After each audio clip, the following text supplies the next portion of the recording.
I thought I'd discuss how some of the imagery came about that was used. King Crimson's plot, which was just to fuse together the desire of a society to be multiracial with a society that lives to be bloodthirsty and give power to the strong, originates, of course, with such things as the rise of the Ku Klux Klan. You see in King Crimson's imagery a sort of throwback to Birth of the Nation. One of the things about the Birth of the Nation by D.W. Griffith, who King Crimson's affinity with, is pretty obvious. They named their album In the Court of the Crimson King. That's a KKK sound.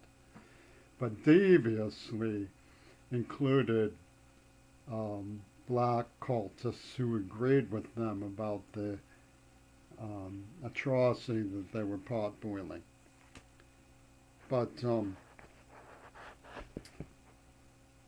one of the things you need to understand about Birth of the Nation is that it was part of a rise of power in Hollywood, a wheel of power from Hollywood, who worked with Reagan on his wartime films with Errol Flynn, in which you see images like Rather Us with the U.S. over the swastika.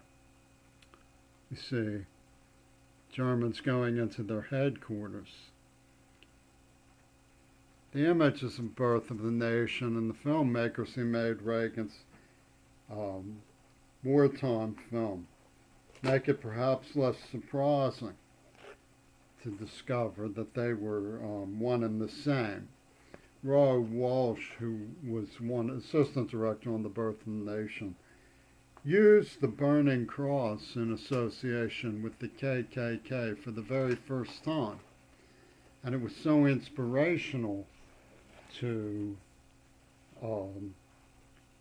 the Hollywood moguls in the KKK itself that the burning cross was from that point on adopted by the KKK, who used the burning cross from that point forward. Now, Roy Walsh was the director of Reagan's wartime films with Errol Flynn. So it's hard to escape the conclusion that Reagan was working with the people who invented the burning cross for the KKK.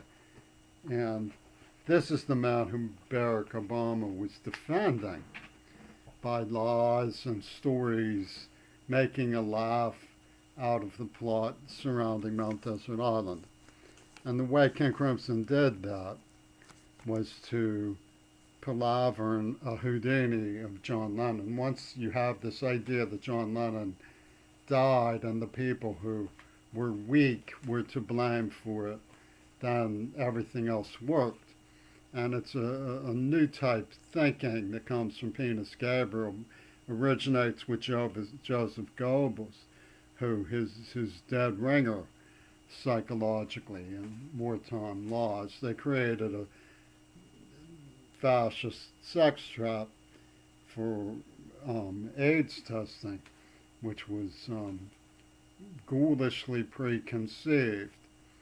And then got the Black Panthers to pile on with saying, oh, well, we should give medical malpractice back.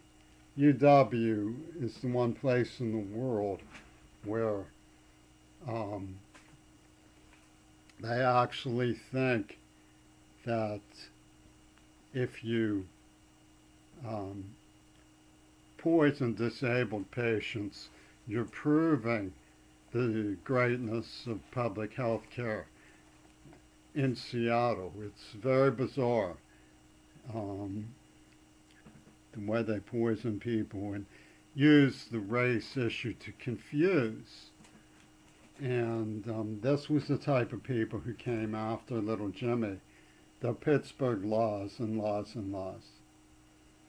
Pittsburgh is morally and psychologically incapable of telling the truth, and so is Seattle. I don't understand what has happened to people who can't tell the truth.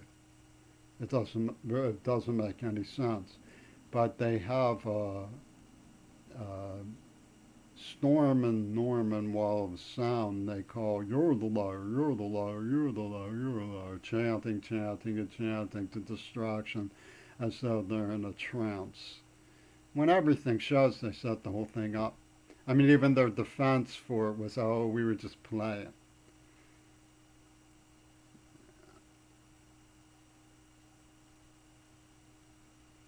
And you buy it.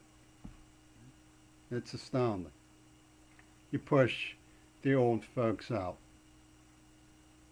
without a thought. It's just incredible.